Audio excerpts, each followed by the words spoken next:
The first book of Adam and Eve, Kabanata 13. Ang pagkahulog ni Adan kung bakit nilikha ang gabi at araw. Nang marinig ng alahaya na maawain at puspos ng habag, ang tinig ni Adan, sinabi niya sa kanya,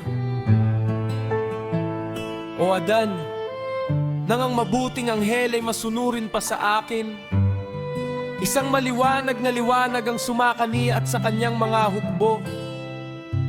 Ngunit nang siya'y lumabag sa aking utos, inagaw ko sa kanyang maliwanag na kalikasan, at siya'y naging madilim. At nang siya'y nasa langit sa mga daigdig ng liwanag, wala siyang kalaman sa kadiliman. Subalit siya'y sumuway, at akin siyang pinabagsak mula sa langit papunta sa lupa, at ito ang kadilimang sumakaniya.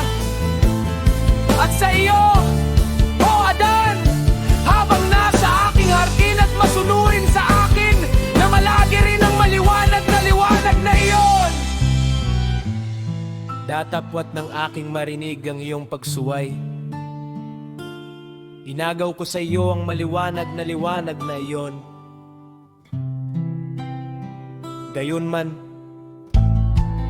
dahil sa aking awa, hindi kita ginawang kadiliman, bagkus aking ginawa ang iyong katawan na laman. At ito'y aking binalutan ng balat upang makatagal sa lamig at init. Kung aking pinairal ang aking matinding galit sa iyo, ako sana'y nagpahamak sa iyo, at kung ginawa kitang kadiliman, para na rin kitang pinatay.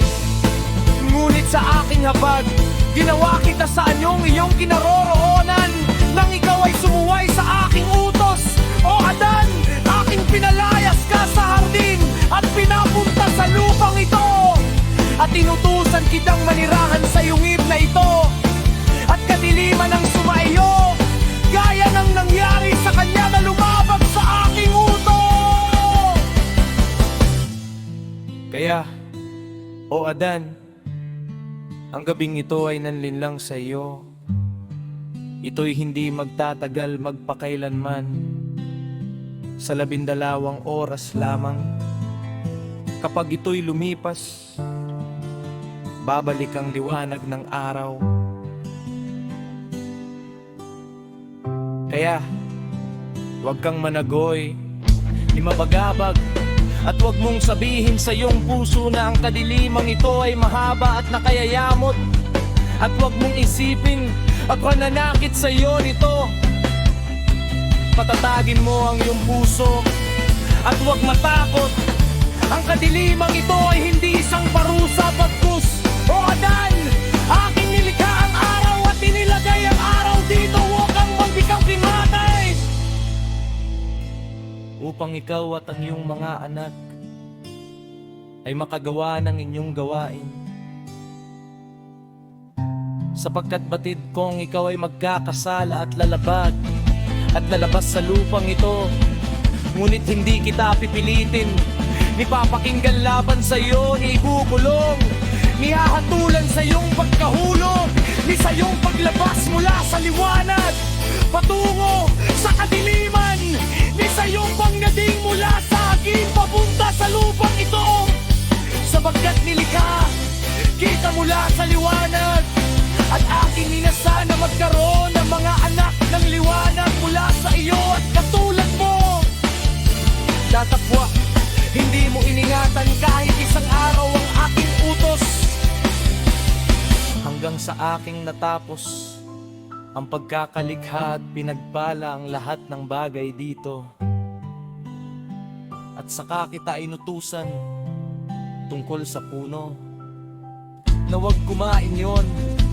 Ngunit batid kong si Satanas, na nanlinlang sa kanyang sarili, ay manlilinlang din sa iyo.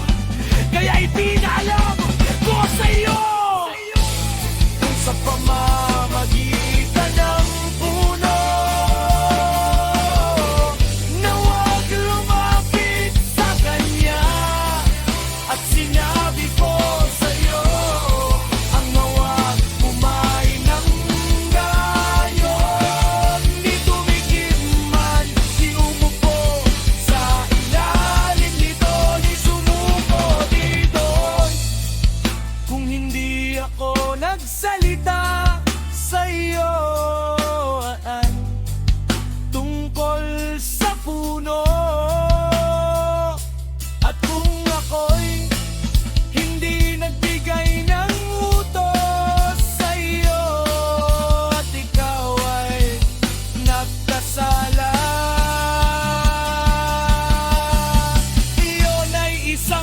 pagkakamali sa aking bahagi, sa hindi pagbibigay sa'yo ng anumang orden.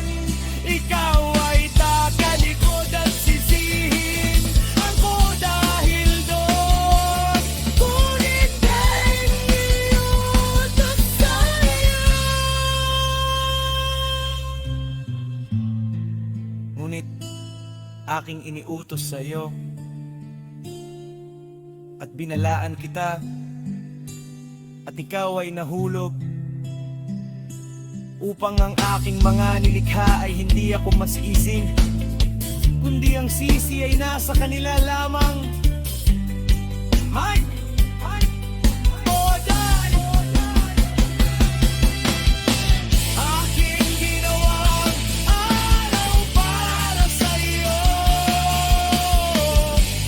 at sa'yo lumaanak pagkatapos mo upang magtrabaho at magpagal dito.